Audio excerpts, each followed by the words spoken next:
Hello, c'est Seb. J'ai un petit peu laissé de côté le blog ces temps derniers, mais je reviens comme promis pour vous parler de Windows Phone 7. Alors, je n'ai pas parlé vraiment bien au départ, et je vais continuer. Alors, peut-être que mes arguments vont peut-être pas trop vous toucher, c'est peut-être pas des arguments ultra forts, mais au final, moi je suis pas vraiment à l'aise sur ce système, et pourtant j'ai insisté, je l'ai utilisé presque 6 semaines. J'ai pas le market officiel de Microsoft. Ça c'est dû parce que je l'ai installé sur un HD2.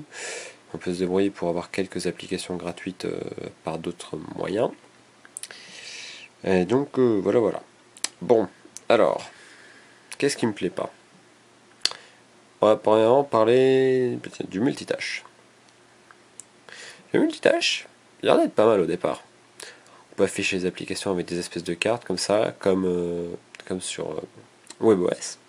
C'est sympa, c'est bien visuel, on s'y retrouve vite. Et le truc, c'est que on se demande comment il est géré parce que c'est pas l'utilisateur qui le gère.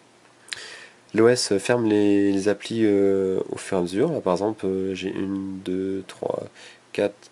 J'ai 4 cartes qui sont ouvertes, plus le menu de démarrer. Et, au fur et à mesure, il va en fermer. Alors que si je veux en garder une ouverte, je peux pas. Et si je veux en fermer une, pas moyen. Donc ouais, c'est une bonne idée, on met du multitâche, mais voilà. Donc c'est que pour travailler sur 2 trucs en parallèle ou 3, mais pas du truc de longue durée. Donc voilà.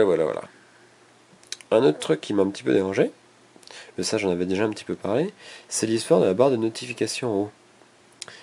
Quand je travaille sur un téléphone, tu aimerais bien, par exemple, pouvoir voir si t'es en 3G ou pas en 3G, si t'es connecté au Wi-Fi ou l'état de la batterie. Ben là, on voit rien d'origine. Il faut à chaque fois refaire ça pour voir c'est. Oh, très bien. Allez, fais la mise au point. Pour voir ça ici. Donc voilà. Je trouve pas ça terrible. Tiens, un point que j'ai oublié sur multitâche, c'est quand on ouvre plusieurs documents dans Office. Office est fermé. On va le rouvrir. Il est où? Il est là. Par exemple, là, si j'ouvre, hop, le truc découvrir Word. Après, je vais découvrir Excel. En principe, là, si je retourne sur Office, hop, découvrir OneNote, je vais pouvoir retourner sur découvrir Word, qui doit être Excel qui doit être ouvert. Ça, c'est un truc appréciable qu'on n'a pas sur Android ou sur iOS. Il me semble par contre que ça marche très bien de la même manière sur WebOS. Voilà, donc ça c'était un petit peu un point appréciable. Parmi d'autres points négatifs. En parlant de points négatifs, on va aller voir les accusés de réception des SMS. J'ai trouvé ça un peu ridicule. Voilà.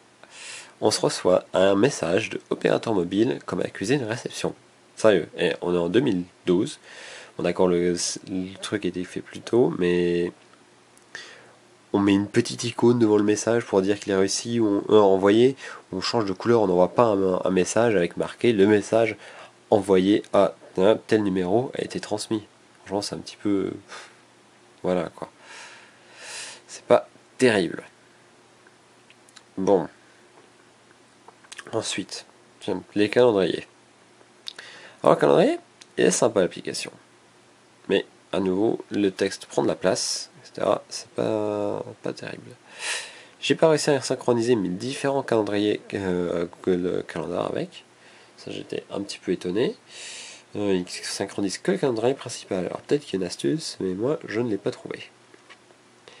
Ensuite, c'est à peu près tout. J'ai pas grand chose à dire. Si, par exemple, pour mettre en mode avion, sur Android, ou sur un iPhone avec 2-3 petits trucs en plus, hop, un petit coup de doigt en haut, on fait glisser, et on a directement le bouton pour mettre en mode avion. Là, on est obligé de faire ça, ça, d'aller dans les paramètres, d'aller rechercher mode avion, hop, activer. C'est vraiment pas pratique. Je les ai peut-être pu trouver un petit peu plus simple. Et je vois pas trop de solutions pour faire ça plus simple tel qu'est fait l'OS. Bon voilà, en gros c'était mon tour rapide de Windows Phone 7. J'ai pas trop aimé, on scrolle beaucoup, il y a des incohérences, des trucs bizarres. Je suis pas très bien sur ce système et je vais partir voir ailleurs. Voilà voilà.